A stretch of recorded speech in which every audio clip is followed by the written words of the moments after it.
Well, you know what going back to school means. It means outfitting the kids with a new wardrobe, check. School supplies, check. And checkups at the doctor. But when was the last time the kids were given a comprehensive eye exam? With us this morning as part of our My Family series are Betsy Cowan, a kindergarten teacher from West Shore Elementary School in Tampa, Florida, and Dr. Larry Lampert, a developmental and behavioral optometrist. They are here this morning to talk about the relationship between healthy quality vision and performance both in and out of the classroom. Good morning to the both of you. Good morning. Good morning. Can I tell you how much I love this lady? Kindergarten teacher, 14 students. She keeps them all in line. I've been in a kindergarten class. It's not always easy. It is not easy, but it's worth the effort. Absolutely. What a sweet profession. I wanted to ask you, so as we prepare here to get ready to go back to school, why is an eye exam so important, doctor?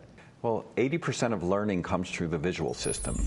And in our country, 1 out of every 4 children has an undetected vision problem that's affecting them in the classroom. And it's just not being picked up by the screenings we do. The screenings are missing different things that are critical for today's world, you know, looking at computers, reading books, not like the screenings years ago where it was just for the blackboard. And I bet teachers can see what's going on, yes, right? Definitely. What do you notice? So much of their learning is through vision, be it reading, be it science, math, any of the subjects that we're working with. If they can't clearly see and don't have the ability to see well, they are not going to be successful in the classroom. What I tend to see is children start withdrawing from the classroom. They show lack of interest. They become quite fidgety. And truly, they believe that they are not being successful. I think that's such a great point. They don't really know. They They're don't, little kids. especially They don't, the young ones. Yeah, They they don't know what's going on. And I think this is something that's especially important to keep an eye out for in young kids, right, doctor? Yes. Very important. I've had several children that getting an eye exam and finding the root of the problem changed their lives.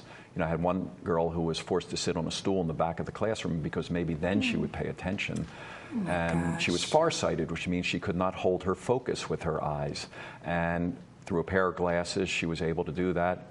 Top reading group, most changed, most improved student in the classroom, totally changed her life. She was isolated before, and now she was back with her friends. But so how heartbreaking is that for you to hear as a teacher? I think it's terrible. I do. It's very hard to rebuild a child's self-esteem, confidence. They already feel like they are not fitting into the classroom. And so as an eye doctor, some problems, some telltale signs, some things that you would see when a child comes in that you would say, yes, this child needs glasses. Yeah, obvious is nearsightedness, which is being able to see books maybe, but not the board. There's farsightedness, which these children tend to pass the screenings, but they're straining so hard to see with their eyes that they can't do it all day.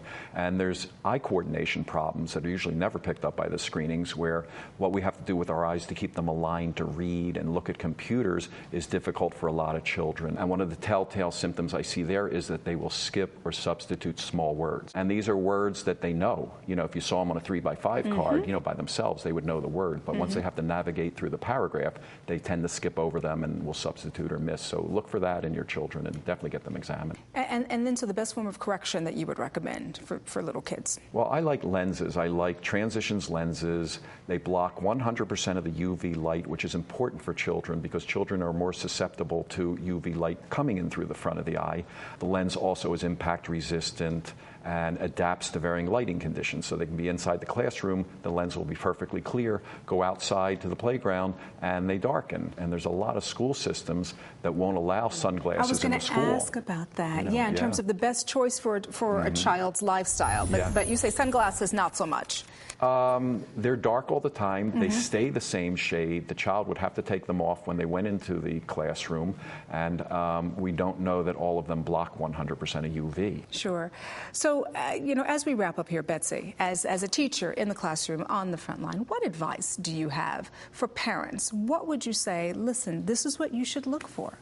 Parents need to be looking for signs, complaining of headaches, squinting to see things, fatigue, lack of interest, tilting to see, trying to accommodate, bringing things up, bringing things far behind.